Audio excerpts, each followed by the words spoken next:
आज से 500 साल पहले से कोई आदमी आज यानी कि इस 20वीं सदी में आ जाए तो उसके लिए ये तो एक सदमे जैसा होगा। उसे लगेगा कि मैं नर्क में आ गया हूँ या स्वर्ग में। 500 साल पहले हमारे आसपास सिर्फ और सिर्फ लोगों की या फिर एनिमल्स की आवाजें होती थी। ज्यादा से ज्यादा कोई कुछ ठोक रहा है या कुछ काट रहा है। 500 साल पहले 2 मंजिला घर मिट्टी का वो ही हमारे लिए एक बिल्डिंग के समान होता था। और आज 500 साल पहले रातें डार्क होती थी। लाइट जैसी कोई चीज थी ही नहीं जिसके बिना अब हम रह ही नहीं सकते। हम जमीन पर रहते थे, ज्यादा से ज्यादा पहाड़ पर चढ़ जाते थे। आसमान तो हमने सिर्फ और सिर्फ पक्षियों के लिए छोड़ा हुआ था। और 1969 में हम चांद पर पहुंच गए। Hello everyone, welcome to the channel किस्से कहानियां किताबें। नाम है निशा और आज एक बार फिर नोवेल सेपियंस का 4th यानी कि लास्ट पार्ट लेकर हाजिर हो चुकी हूँ। नोवेल सेपियंस जिसका ये लास्ट पार्ट है द साइंटिफिक रेवोल्यूशन, जो पिछले 500 साल पहले ही शुरू हुआ और उसने हमारी पूरी जिंदगी बदल दी। पिछले 500 सालों में जहां हमारी पॉपुलेशन 14 गुना बढ़ी है, वहीं हमारी प्रोडक्शन 240 गुना बढ़ी है और एनर्जी कंजम्पशन 115 गुना। ये साइंटिफिक रेवोल्यूशन क्यों हुआ, इसका कारण क्या था? साइंटिफिक रेवोल्यूशन का मेन कारण था एक्सेप्टेंस ऑफ इग्नोरेंस। जब हम ये चीज मान लेते हैं कि हमें नहीं पता कि कैसे होगा, हमें नहीं पता, तभी हमारे अंदर उसे जानने की क्यूरियोसिटी पैदा होती है और इसी क्यूरियोसिटी ने साइंटिफिक रेवोल्यूशन को जन्म दिया। 500 साल पहले 99% माइक्रो ऑर्गेनिजम्स को हम नहीं जानते थे, पर 1674 में जब पहली बार अपने घर पे बनाए हुए माइक्रोस्कोप से एंटोन वेन डे हॉर्नविक ने पहली बार एक पानी के बूंद के अंदर हजारों लाखों माइक्रो ऑर्गेनिजम्स देखे। बहुत सारे माइक्रो ऑर्गेनिजम्स जो हमारे लिए अच्छे होते हैं, जो हमारी हेल्थ को अच्छा करते हैं और कुछ बीमारियां भी फैलाते हैं। और 1945 में जब हमने एटॉमिक बॉम्ब बनाया, तब हमारी पावर बहुत ज्यादा बढ़ गई। हिस्ट्री को सिर्फ हम चेंज नहीं कर सकते, उसे हम खत्म भी कर सकते थे। जब हमने ये मान लिया कि हमें बहुत कुछ नहीं पता या फिर हमें बहुत कुछ जानना है, हम इग्नोरेंट हैं, तब हमने ये भी मान लिया था कि साइंटिफिक रिसर्च में इन्वेस्ट करके हम अपनी कैपेबिलिटीज को बहुत ज्यादा बढ़ा सकते हैं। 500 साल पहले का होमो सेपियन अपने आप को इग्नोरेंट नहीं मानता था। उसे लगता था कि उसे ज्यादातर सब कुछ पता है या फिर भगवान को सब कुछ पता है। बहुत सारे सवाल उसके मन में पैदा होते थे। जब उनके जवाब नहीं मिलते थे तो वो रिलीजन के पास जाता था, अपने रिलीजन गुरु के पास जाता था और वो कहते थे कि इन सवालों के जवाब हैं, पर तुम्हें जानने की जरूरत नहीं है। अल्लाह, भगवान, क्राइस्ट इन सवालों के जवाब जानते हैं, पर आपको वो इन सवालों के जवाब नहीं देना चाहते और आपको ये सवाल नहीं पूछने चाहिए। और तब हम यानी कि होमो सेपियंस चुप हो जाते थे, सोच लेते थे कि या तो हमें सच में इन जवाबों को जानने की जरूरत नहीं है या फिर पूरी सोसाइटी ही इन सवालों को लेकर इग्नोरेंट है और इग्नोरेंट रहना ही ठीक है। पर जब हमने ये मान लिया कि इग्नोरेंट रहना ठीक नहीं है, जब हमने ये मान लिया कि हमें इन सवालों के जवाब जानने हैं, जब हमारे अंदर क्यूरियोसिटी पैदा हुई, तब साइंटिफिक रेवोल्यूशन जन्म ले पाई। आज यानी कि मॉडर्न साइंस की मदद से हम बहुत सारे सवालों के जवाब ढूंढ पा रहे हैं। उसके लिए हम कुछ ऑब्जर्वेशंस करते हैं, मैथमेटिकल कैलकुलेशंस करते हैं, साइंटिफिक रिसर्च करते हैं, एक्सपेरिमेंट्स करते हैं, स्टडीज करते हैं और बहुत सारे सवालों के जवाब हम जान चुके हैं और कितने और जानने बाकी हैं, इसका हमें आइडिया ही नहीं है। 500 साल पहले अगर कोई हमें कहता कि हम आसमान में उड़ भी सकते हैं तो इस बात पर कोई विश्वास नहीं करता। और आज जब हम एरोप्लेन बना चुके हैं, आसमान में उड़ सकते हैं, जब हमारे पास कंप्यूटर है, हम बहुत कुछ कर सकते हैं, तब हमें नहीं पता कि हम कितना कुछ और अभी एक्सप्लोर कर सकते हैं, कितना कुछ जानना, कितना कुछ करना, कितना कुछ सीखना अभी बाकी है, हम नहीं जानते। और हमने इस बात को पूरी तरह से एक्सेप्ट किया है। चार्ल्स डार्विन जिन्होंने हमें एवोल्यूशन के बारे में बताया, या फिर न्यूटन जिन्होंने 3 मेन लॉज हमें दिए, 3 लॉज ऑफ न्यूटन, जिनसे हमारे बहुत सारे सवालों के जवाब हमें मिले और बहुत सारे सवालों के जवाब हमें नहीं मिल सके। उसी वजह से theory of relativity I, quantum physics आई। हम सबको तो क्वांटम फिजिक्स नहीं समझ में आती या फिर बायोलॉजी की सेल थ्योरी नहीं समझ में आती, पर हम सबको इससे फायदा हो रहा है और उस फायदे को हम डिनाई नहीं कर सकते। उस समय तो हम सारे काम अपने हाथों की पावर से ही करते थे और आज हमारे पास टेक्नोलॉजी है, आज हमारे पास इक्विपमेंट्स हैं। अगर नेपोलियन अपने ट्रूप और अपनी पावर्स के साथ आज के सोल्जर्स के साथ लड़ाई करे तो क्या वो जीत पाएगा? 600 साल पहले चाइना में गन पाउडर इन्वेंट हो चुका था और उन्हें नहीं पता था इसका क्या करना है। बच्चों के लिए जो फायर क्रैकर्स बनाते थे उसमें इसका इस्तेमाल किया जाता था। बहुत साल लग गए हमें गन पाउडर का असली यूज समझने में। और फिर क्या था? फिर तो बड़ी बड़ी गन्स बनने लगी और बहुत बड़ी बड़ी चीजें आसान होने लगी। साइंस, मिलिट्री टेक्नोलॉजी और इंडस्ट्री, इन तीनों ने मिलकर ही इंडस्ट्रियल रेवोल्यूशन को जन्म दिया। पहले हम प्रोग्रेस में बिलीव नहीं करते थे। जब एग्रीकल्चर रेवोल्यूशन आया तो हमें लगा कि यार वो पहले वाली जिंदगी ज्यादा बेहतर थी। जैसे जैसे हम आगे बढ़ते गए हमें यही लगता गया कि पहले ज्यादा अच्छा था, पर हम पहले वाली जिंदगी में वापस नहीं जा सकते थे। जब साइंटिफिक रेवोल्यूशन हुआ तभी हमें समझ में आया कि ग्रोथ पॉसिबल है, हमारे पास और बहुत आगे बढ़ने का स्कोप है। और तभी हमने अपनी इग्नोरेंस को एक्सेप्ट किया, चीजों को बदलने के लिए अपने आप को तैयार किया। जैसे कि गरीबी, पावर्टी, हमें लगता था कि हमारा वर्ल्ड, ये दुनिया इम्परफेक्ट है और गरीबी तो हमेशा रहेगी ही रहेगी, हम इसे बदल नहीं सकते। पर आज उसे बदलने के लिए कितने सारे एफर्ट्स हो रहे हैं। एनजीओज हैं, सोशल सिक्योरिटी स्कीम्स हैं, स्टेट आपकी हेल्प कर रही है और आपको इस गरीबी से बाहर निकालने के लिए एफर्ट्स किए जा रहे हैं। पहले कोई इस बारे में सोचता तक नहीं था। एक समय था कि अगर हमारे हाथ पर कोई तीर लग गया या फिर कोई बहुत गहरी चोट लग गई तब हमारे पास कोई ऑप्शन नहीं होता था, हमें मरना ही पड़ता था या फिर हमारे शरीर के उस पार्ट को काट दिया जाता था। आज जब हमारे पास बहुत सारी दवाइयां हैं, बहुत सारे इलाज हैं, तब भी क्या हम डेथ को एस्केप कर पाए हैं? हमें लगता है कि डेथ एक टेक्निकल चीज है। हमारी बॉडी की कुछ प्रॉब्लम के कारण या बीमारियों के कारण या हमारे लाइफस्टाइल के कारण ही हमें डेथ मिलती है, मरना पड़ता है। हो सकता है कि अगर हम ये सब कुछ ठीक कर सकें तो हम कभी मरे ही ना। कुछ स्कॉलर्स का तो ये भी कहना है कि 2050 तक हम में से कुछ ह्यूमंस तो जरूर इमॉर्टल हो जाएंगे, कभी नहीं मरेंगे। डेथ को क्या हम साइंस की मदद से ओवरकम कर पाएंगे? क्यों नहीं कर सकते? हम इस बारे में कुछ नहीं जानते। क्या पता ये साइंस हमें कहां तक ले जाए। अब साइंस की कुछ प्रॉब्लम्स भी हैं। साइंटिफिक एक्सपेरिमेंट्स करना, इनोवेशंस करना, ये बहुत महंगा अफेयर है। जो लोग ये एक्सपेरिमेंट्स कर सकते हैं उनके पास पैसा नहीं है, जिनके पास पैसा है उनके पास नॉलेज नहीं है। अब आपके पास नॉलेज है तो आपको कोई पैसा क्यों दे? फ्यूचर में कोई इन्वेस्ट क्यों करे? आप किस तरह से किसी को सैटिस्फाई कर सकते हो? ये एक बहुत बड़ा चैलेंज था। किसी भी देश के राजा को कन्विंस करना कि आप इस साइंस प्रोजेक्ट पर पैसे लगाओ और कल आपको बहुत फायदा होगा, बहुत मुश्किल था। और दूसरी प्रॉब्लम ये थी कि साइंस ये नहीं बता सकता था क्या करना चाहिए और जो साइंटिफिक डिस्कवरी होगी उसे कैसे इस्तेमाल करना है। तो साइंस को फ्लरिश करने के लिए किस चीज की जरूरत थी? रिलीजन्स की, आइडियोलॉजी की। तभी आप किसी को कन्विंस कर सकते हो कि आप ये साइंटिफिक डिस्कवरी करो, इसके लिए हेल्प करो, इसके लिए पैसा दो और फ्यूचर में ह्यूमैनिटी को किस तरह के बेनिफिट्स हो सकते हैं। साइंस हमें सिर्फ यही बता सकता था ना कि ये जो एक्सपेरिमेंट करेंगे इससे फ्यूचर में क्या होगा। ये तो नहीं बता सकता था कि फ्यूचर में क्या होना चाहिए। एक एग्जाम्पल लेते हैं। अगर दो साइंटिस्ट हैं जो अलग अलग तरह की स्टडी करना चाहते हैं, एक स्टडी करना चाहता है काउस की उन बीमारियों पर जिसकी वजह से उसका मिल्क प्रोडक्शन 10% कम हो रहा है, इस स्टडी से मिल्क प्रोडक्शन को बढ़ाया जा सकता है। और दूसरा स्टडी करना चाहता है कि काऊ के ब्रेन पर क्या इम्पैक्ट होता है जब उसकी काफ को उससे अलग कर दिया जाता है। अब कौन सी स्टडी ज्यादा जरूरी है? इसका जवाब तो साइंस के पास नहीं है। इसका जवाब सिर्फ और सिर्फ पॉलिटिकल, इकोनॉमिक या फिर रिलीजियस फैक्टर्स से ही डिसाइड किया जा सकता है। साइंटिफिक रेवोल्यूशन और मॉडर्न इंपीरियलिज्म, इन दोनों के बीच में एक बहुत गहरा रिश्ता था।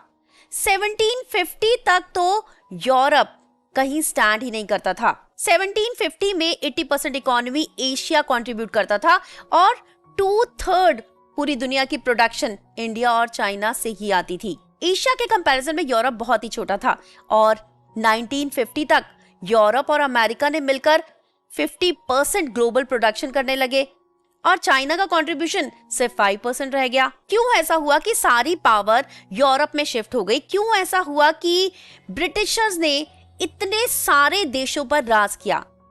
कारण यहाँ पर भी सिर्फ एक ही था, इग्नोरेंस को एक्सेप्ट करना। उन्होंने एक्सेप्ट किया कि हम इग्नोरेंट हैं। उन्हें क्यूरियोसिटी थी जानने की, समझने की, सीखने की, और इसी वजह से वो आगे बढ़ते चले गए। यहाँ एशिया, हम इंडियंस या फिर चाइनीज या फिर एशिया की बाकी कंट्रीज, उन्हें लगता था कि हमें सब पता है और कुछ और जानने की जरूरत नहीं है। हमारे इस बिहेवियर का फायदा उठाया यूरोप ने, ब्रिटेन ने, और वो वर्ल्ड पावर बनते चले गए। चाहे हम इस बात को माने या ना माने, पर हमारे ऊपर आज यूरोप का बहुत ज्यादा इन्फ्लुएंस है। हम क्या खा रहे हैं, क्या सोच रहे हैं, क्या बोल रहे हैं, सब पर यूरोप का बहुत बड़ा इम्पैक्ट है। 1850 ऑनवर्ड्स जो यूरोप का डोमिनेंस इस वर्ल्ड पर हुआ, उसका कारण था उनकी मिलिट्री, उनकी इंडस्ट्रीज, उनकी साइंटिफिक नॉलेज और उनकी टेक्नोलॉजीज। यूरोपियंस ने बहुत पहले ही साइंटिफिकली और कैपिटलिस्ट वे में सोचना और काम करना शुरू कर दिया था। ऐसा नहीं है कि चाइना के पास दिमाग नहीं था, दिमाग था, पर उनके पास वो क्यूरियोसिटी नहीं थी, वो ज़ील नहीं थी, वो सोशियो पॉलिटिकल स्ट्रक्चर नहीं था। साइंटिफिक रेवोल्यूशन का एक बहुत बड़ा कारण यूरोप रहा, उसका बहुत बड़ा कंट्रीब्यूशन रहा। उस समय एशिया की कंट्रीज जो मैप्स बनाती थी, उनमें वो जगहें जिनके बारे में वो नहीं जानते थे, वहां कुछ भी बना देते थे। पर यूरोप ने एम्प्टी मैप्स बनाना शुरू किया। उन्होंने उन जगहों को खाली रखना शुरू किया ताकि उनके अंदर वो क्यूरियोसिटी रहे, उन्हें ये दिमाग में रहे कि हमें इन सारी जगहों के बारे में जानना है, इनके बारे में इंफॉर्मेशन कलेक्ट करनी है। इससे उनके दिमाग पर एक साइकोलॉजिकल प्रेशर रहता था। ऐसा नहीं है कि यूरोप में कुछ स्पेशल टेक्नोलॉजीज थी, पहले से उनके पास कोई बेनिफिट था, नहीं, ऐसा कुछ नहीं था। बस उनकी क्यूरियोसिटी, उनके इग्नोरेंस को एक्सेप्ट करना, नॉलेज को गेन करने की हंगर, इसी ने उन्हें सबसे आगे पहुंचा दिया था। मुगल जब इंडिया में आए तो क्या उन्होंने इंडिया को स्टडी किया था, वहां की लैंग्वेज को सीखा था, वहां के कल्चर को सीखा था? नहीं। पर जब ईस्ट इंडिया कंपनी यानी कि ब्रिटिशर्स जब इंडिया में आए, उन्होंने इंडिया को हर तरह से जाना, उसे समझा, उसके रिलीजन को समझा, उसकी लैंग्वेज को सीखा, उन लोगों को समझा, उनकी मेंटालिटी को समझा, और तभी वो इतने सालों तक इंडिया पर राज कर पाए। ब्रिटेन एक छोटी सी कंट्री और इतनी सारी कंट्रीज पर उन्होंने राज किया, इतनी सारी कंट्रीज को अपनी कॉलोनी बनाया। वो उनके लिए क्यों आसान हो पाया? कारण था टेक्नोलॉजी, जिसकी वजह से उन्हें इतनी ज्यादा पावर मिल गई कि वो एक छोटा सा देश होकर भी इतने बड़े बड़े देशों पर राज कर पाया। ब्रिटिशर्स का इंडिया में आना या फिर बाकी कंट्रीज को कॉन्कर करना अच्छा था या बुरा था, ये कह पाना एक्चुअल में बहुत मुश्किल है, क्योंकि अगर उनकी अच्छाइयों की लिस्ट बनाएंगे तो वो भी बहुत लंबी होगी, बुराइयों की लिस्ट बनाएंगे तो वो भी बहुत लंबी होगी। उनकी वजह से हमारे देश में, इंडिया में बहुत सारे लाखों करोड़ों लोग मरे। बंगाल में उन्होंने फैमिन क्रिएट किया और बहुत सारे लोग एक साथ मर गए। बहुत लोगों ने बहुत तरह के टॉर्चर सहे, पर उनकी वजह से इंडिया में बहुत सारी डेवलपमेंट भी हुई, जिसके लिए यूरोप हमेशा हमसे क्रेडिट एक्सपेक्ट करता है।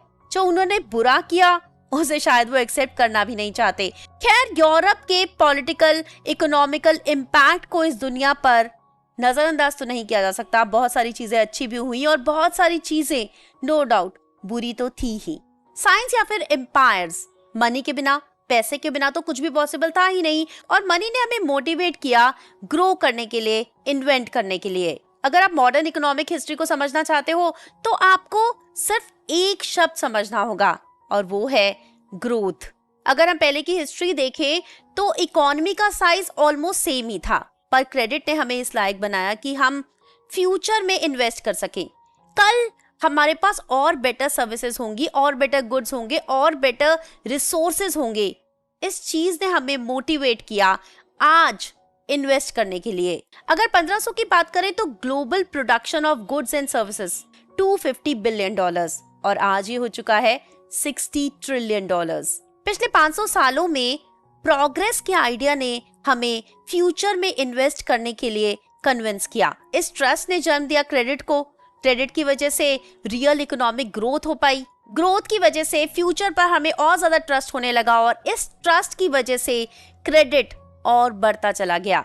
एडम स्मिथ का कहना है कि हमारी जो क्यूरियोसिटी थी, हमारी जो अर्ज थी अपने प्राइवेट प्रॉफिट्स को बढ़ाने की, उसी की वजह से ओवरऑल दुनिया के प्रॉफिट्स बढ़े, दुनिया की ग्रोथ हुई। एडम का कहना है कि ग्रीडी होना एक पॉइंट तक अच्छा है। अगर आप ग्रीडी हो पाओगे तभी आप लार्जली सोसाइटी का बेनिफिट कर सकते हो।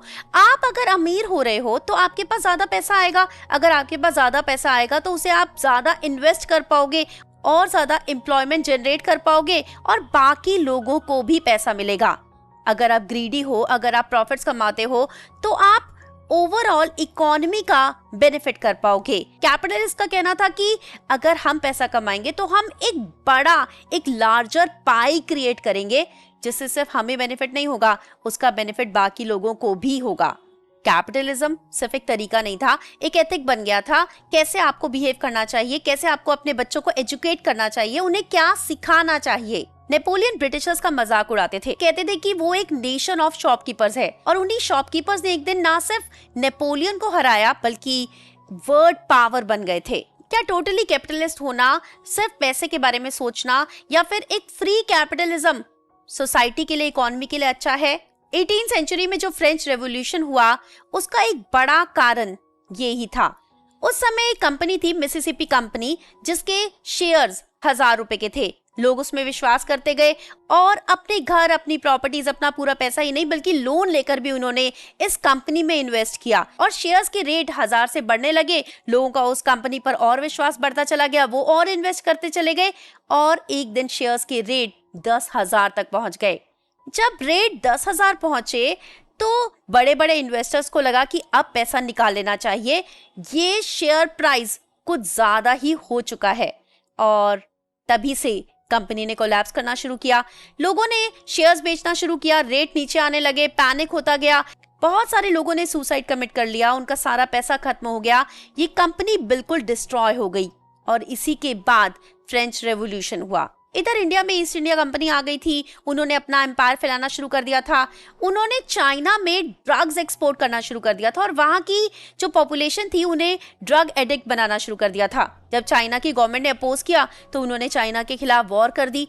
अब ब्रिटिशर्स के पास टेक्नोलॉजी बहुत एडवांस थी और चाइना उसे मैच नहीं कर पाए, वो हार गए। तब उन्होंने ब्रिटिशर्स को कहा कि आप जो करना चाहते हो करो, आप ट्रेड करना चाहते हो ड्रग्स का तो आप वो कर सकते हो। तब ब्रिटिशर्स ने उनसे हांगकांग मांग लिया था।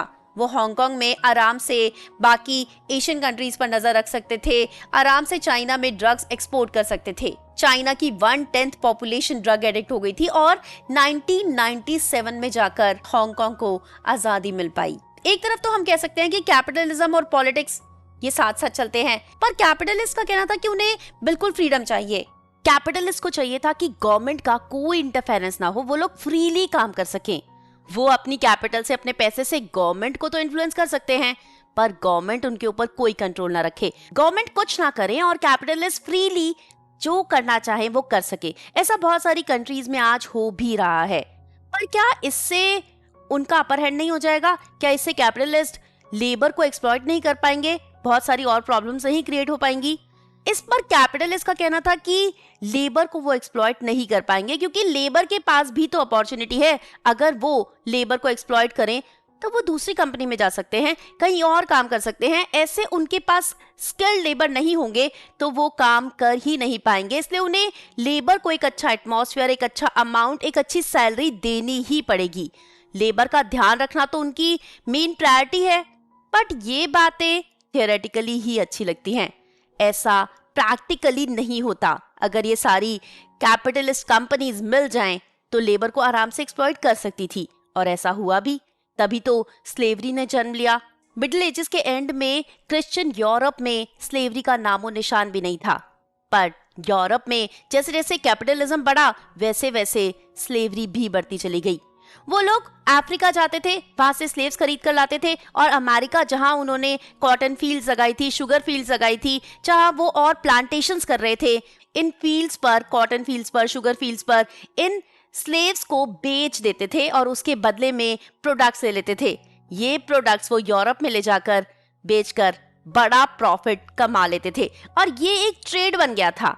स्लेव्स को खरीदो, अमेरिका लाओ, यहाँ बेचो, बदले में बहुत सारे प्रोडक्ट्स लो, यूरोप में बेचो और बहुत बड़ा प्रॉफिट कमाओ। एक और बड़ी प्रॉब्लम ये भी थी कि कैपिटलिस्ट पैसा कमा तो रहे हैं, पर वो ये तो इंश्योर नहीं कर रहे कि ये जो प्रॉफिट वो कमा रहे हैं वो फेयर तरीके से डिस्ट्रीब्यूट हो रहा है या फिर फेयर तरीके से उसे यूज किया जा रहा है। वो अपनी मन मर्जी चला रहे थे। 1905 और स्पेशली 1945 के बाद इन कैपिटलिस्ट पर लगाम लगाने की जरूरत पड़ गई थी। कैपिटलिस्ट ने इतना आतंक मचा दिया था कि पहले जहां हम एग्रीकल्चर रेवोल्यूशन से वापस जाना चाहते थे, अब हम इस कैपिटलिज्म से वापस जाना चाहते थे, बट पॉसिबल तब भी नहीं था और पॉसिबल आज भी नहीं था। कैपिटलिस्ट यहां पर भी आकर बोलने लगे। उन्होंने कहा कि ठीक है, हमने गलती की पर हम अपनी गलतियों से सीख गए हैं और आगे आने वाले समय में ये गलती दोबारा नहीं करेंगे। पैराडाइज हमें मिलने ही वाला है। हम एक बहुत बड़ा पाए बना रहे हैं जिससे हर किसी को फायदा होगा। हमारी जो प्रोडक्शन होगी, हमारी जो इनकम होगी, उससे पूरी सोसाइटी को बेनिफिट मिलेगा, हर किसी को खाना मिलेगा, कोई भूखा नहीं मरेगा, सबको अपना फेयर शेयर जरूर मिलेगा। पर क्या पाए हमेशा ग्रो कर सकता है? क्या कभी ये रॉ मटेरियल खत्म नहीं होगा?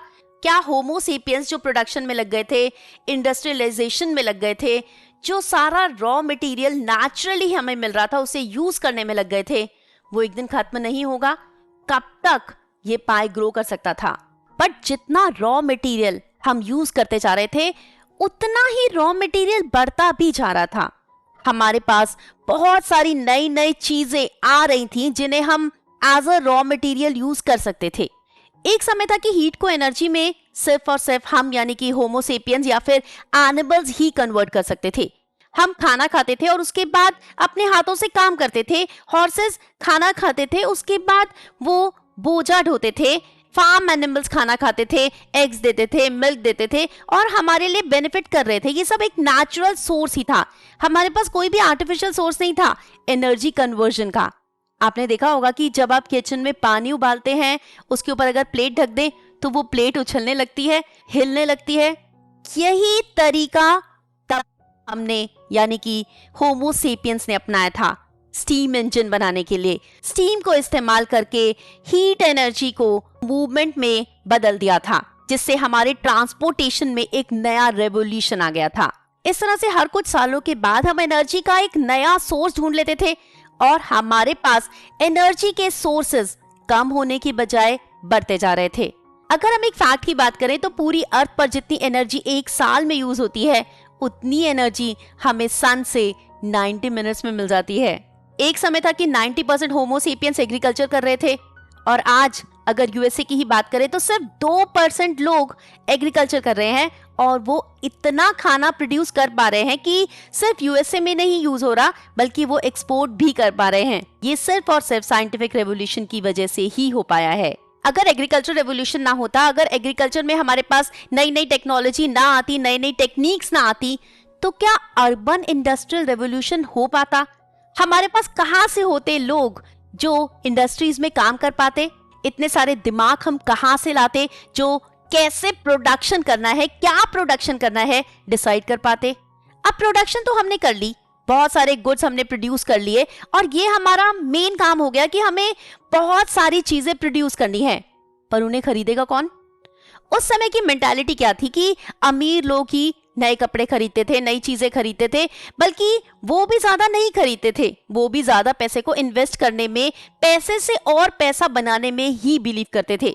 गरीब लोग तो 2 वक्त की रोटी खा ले यही बहुत है, तो उनके लिए नई चीजें खरीदना वो सोच में भी नहीं था। सामान बना लिया है तो उसे खरीदने वाला भी चाहिए था और इसी प्रॉब्लम ने जन्म दिया एक नए एथिक्स को जिसका नाम है कंज्यूमरिज्म। कंज्यूमरिज्म जो हमें ये बोलता है कि नई चीजें खरीदना अच्छी बात है, आपको समय समय पर पैसे को खर्च करना चाहिए, नए कपड़े खरीदने चाहिए, नई चीजें खरीदनी चाहिए, चीजों को बदलना चाहिए। नई नई चीजें जब मार्केट में आती हैं, जब डिजाइन चेंज होते हैं तो हमें नए डिजाइन की चीजें घर पर लानी चाहिए। कंज्यूमरिज्म ने हमें ये सिखाया है कि पैसा खर्च करो, चाहे आपके पास पैसा नहीं भी है, उधार लो, कुछ भी करो, पर नया सामान खरीदो, पैसे को खर्च करो। अब ये कैसे हो पाता? इसमें टेलीविजन ने बहुत बड़ा रोल प्ले किया। जब हमारे सामने इमेज होती है एक नई चीज की, एक नए प्रोडक्ट की, उसे यूज करने पर किसी को नए बेनिफिट्स मिलने की, तो हमारे अंदर क्यूरियोसिटी जन्म लेती थी कि हमें भी ये चीज चाहिए। यहाँ पर एक और फन फैक्ट भी है, हर साल यूएसए के लोग डाइट्स पर इतना पैसा खर्चते हैं जितना पैसा हमें पूरी दुनिया के भूखे लोगों को खाना खिलाने के लिए भी नहीं चाहिए। उससे भी ज्यादा खर्चा वो अपनी डाइट पर कर रहे हैं। कारण है कंज्यूमरिज्म, जो हमें नई नई चीजों की तरफ अट्रैक्ट करता है। अगर आपको टेस्टी खाना खाना है तो बहुत सारे ऑप्शंस हैं, पर अगर आप हेल्थ कॉन्शियस हो तो उसके लिए भी ऑप्शंस अवेलेबल हो गए हैं जो लो कैलोरी है। बस आप नई नई चीजें खरीदते रहो, पैसा खर्चना बहुत जरूरी है। जहां पहले अमीर लोग फिर भी थोड़ा बहुत पैसा खर्चते थे, गरीब बिल्कुल नहीं खर्चते थे, वहीं टेबल्स टर्न हो गई कंज्यूमरिज्म की वजह से। रिच तो आज भी इन्वेस्ट कर रहे हैं, पैसे से पैसा बना रहे हैं, पर जो मिडिल क्लास लोग हैं, जो गरीब लोग हैं, उन्हें सारी लग्जरी चाहिए और वो उसके लिए उधार भी ले रहे हैं। बट उन्हें एक स्टैंडर्ड मेंटेन करना है, उन्हें टेलीविजन खरीदना है, उन्हें कार खरीदनी है, वो चीजें जिनकी उन्हें जरूरत भी नहीं है, उन्हें वो खरीदनी है ताकि वो शो ऑफ कर सकें। और इस वजह से वो लोग और गरीबी में डूबते जा रहे हैं। ये भी मान लिया कि जरूरी नहीं है कि आने वाले समय में रिसोर्सेज खत्म हो जाए, आने वाले समय में हमारे पास नेचुरल रिसोर्सेज ना हो। कुछ ना कुछ रिसोर्सेज, कुछ ना कुछ नई चीजें हम डिस्कवर करते रहते हैं और हमारा काम तो चलता ही रहेगा। बट जो सबसे बड़ी टेंशन की चीज है वो ये कि हम नेचुरल हैबिटेट को हम बाकी एनिमल्स के लिए एक्सटेंशन का कारण तो बन ही रहे हैं और आने वाले समय में और ज्यादा एनिमल्स एक्सटेंट होते जाएंगे, नेचुरल हैबिटेट पूरी तरह से डिस्टर्ब हो जाएगा और ये इकोसिस्टम डिस्टर्ब होने से नेचुरल डिजास्टर्स होंगे, जो हम आज देख ही रहे हैं। कहीं भी तूफान आ रहा है, कहीं भी अर्थक्वेक आ रहा है, लोग मर रहे हैं, सुनामी आ रहा है। इस सब का कारण हम यानी कि होमो सेपियंस ही हैं। पब्लिक ट्रांसपोर्ट के आने से, इंडस्ट्रियलाइजेशन के होने से एक और बड़ा चेंज होमो सेपियंस यानी कि हमारी जिंदगी में आया था, वो था टाइम के हिसाब से चलना। उससे पहले क्या था, हम सूरज के हिसाब से चलते थे, सूरज निकला है तो दिन हो गया और सूरज ढल गया तो रात हो गई। बट अब हमें टाइम के हिसाब से पहुंचना था। आज एक घर में उतनी रिस्ट वॉचेस होती है जितनी पहले एक सिटी में भी नहीं होती थी। एक बड़ी सी वॉच बीचों बीच लगा दी जाती थी जिसमें टाइम सही हो या गलत, हर चैलेंज करने वाला कोई नहीं था क्योंकि किसी के पास अपनी घड़ी नहीं थी। ये रेवोल्यूशन इंडस्ट्रियलाइजेशन के बाद आई थी, ये रेवोल्यूशन पब्लिक ट्रांसपोर्ट के आने के बाद आई थी। कितने बजे गाड़ी चलेगी, कितने बजे आपको कहाँ पहुंचना है, कितने से कितने बजे तक आपके वर्किंग आवर्स हैं, हर चीज के लिए आपको टाइम देखना है। आज टाइम देखना तो कितना आसान है ना, फोन देख लो, कंप्यूटर देख लो, टीवी देख लो, आपको कहीं से भी टाइम पता चल जाता है। हर उस समय ये इतना आसान नहीं था। इंडस्ट्रियलाइजेशन के बहुत सारे फायदे तो मैंने आपको गिना दिए, पर एक बहुत बड़ा नुकसान भी हुआ था, फैमिलीज टूट गई थी।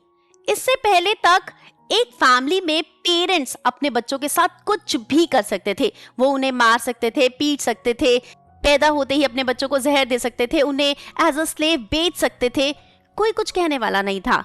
वो उनका ध्यान भी रखते थे, बीमारियों में उनकी सेवा भी करते थे, वो कभी भी अकेले नहीं होते थे। वो इंसान जिसकी कोई फैमिली नहीं है, जिसका कोई देख रेख करने वाला नहीं है, वो एक लावारिस इंसान होता था, जिसके बारे में कोई सोचने वाला नहीं होता था, जिसका ध्यान रखने के लिए इस दुनिया में कोई नहीं होता था, ना कोई काम मिलता था, कुछ नहीं होता था उसके साथ।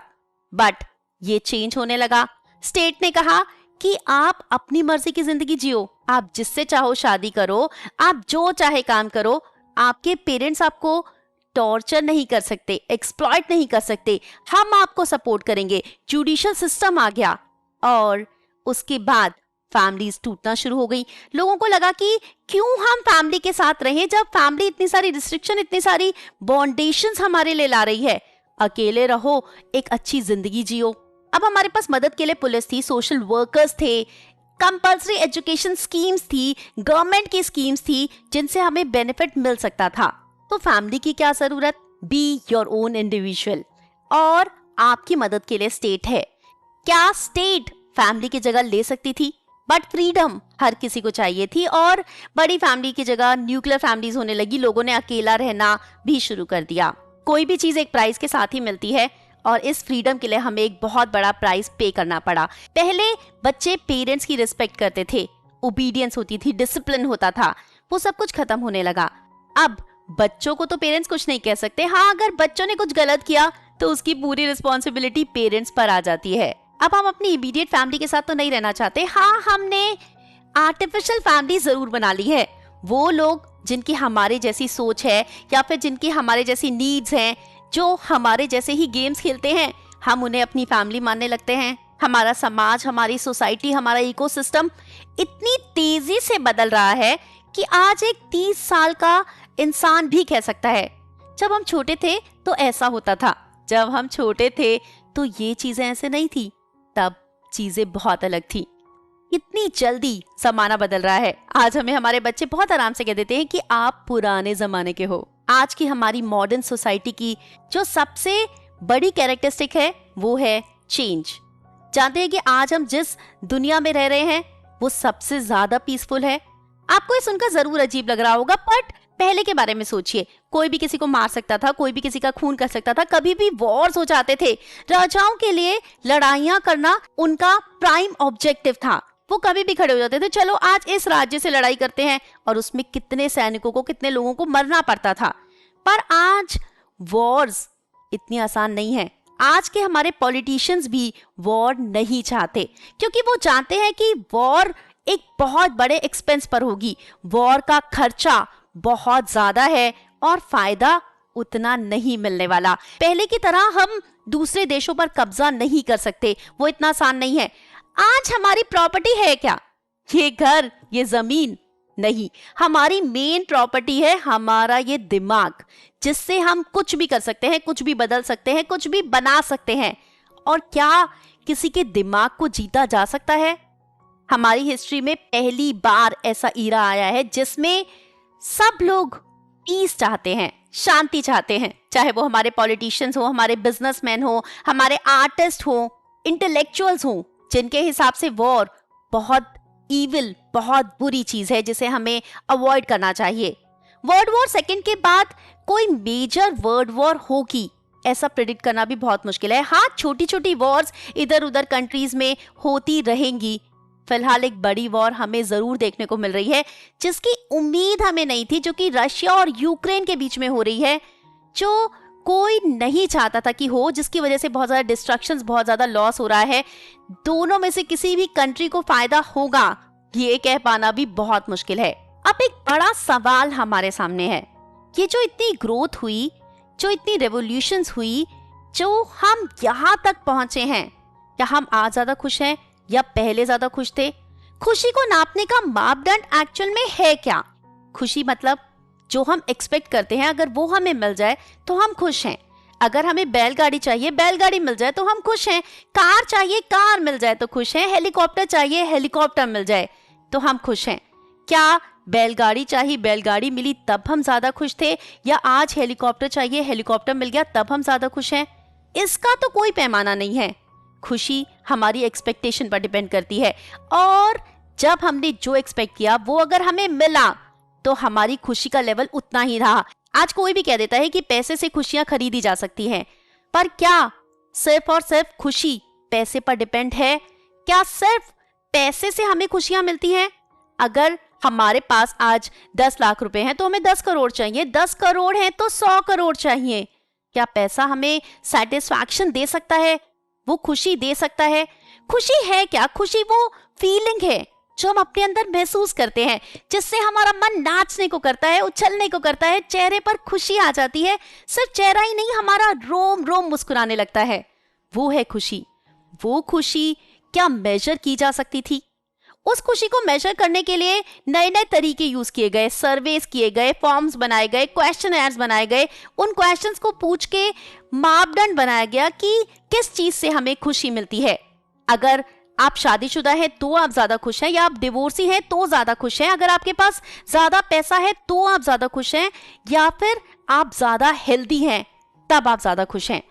अगर आप बीमार हैं तो कुछ समय के लिए तो आप नाखुश होते हैं, पर अगर आपको कोई क्रॉनिक डिजीज है या फिर डायबिटीज है तो कुछ समय के लिए तो आप दुखी हो जाएंगे, पर जब आप उस लाइफस्टाइल को अडॉप्ट कर लेते हैं, आप उस बीमारी के साथ जीना सीख लेते हैं, तो आप एक बार फिर पहले जितने ही खुश हो जाते हैं। सिर्फ पैसा नहीं, सोशल, एथिकल और रिलीजियस फैक्टर्स भी हमारी खुशी में बहुत ज्यादा कंट्रीब्यूट करते हैं।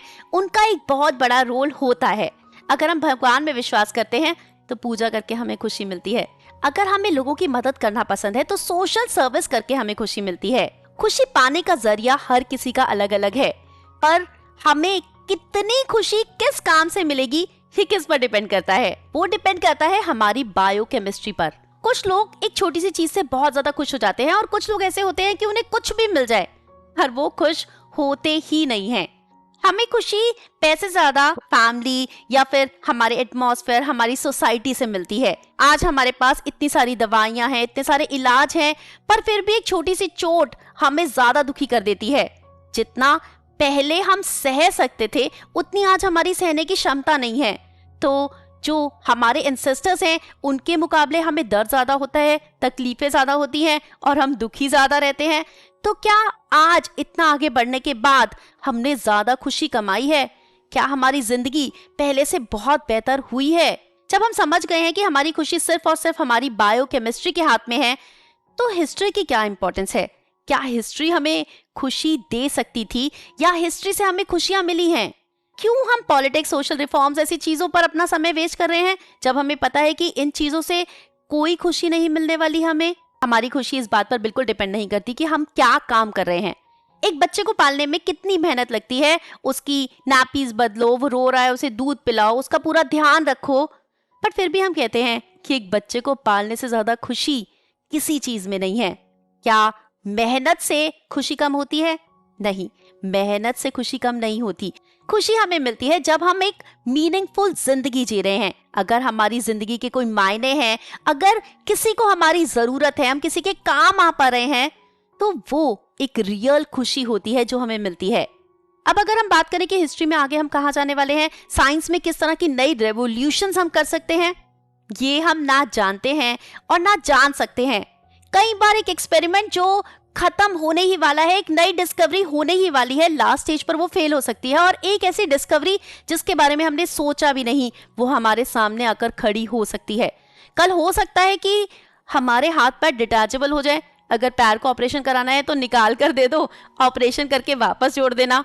आपको हंसी आ रही होगी, बट जो पहले हुआ वो भी कहाँ ही किसने सोचा था।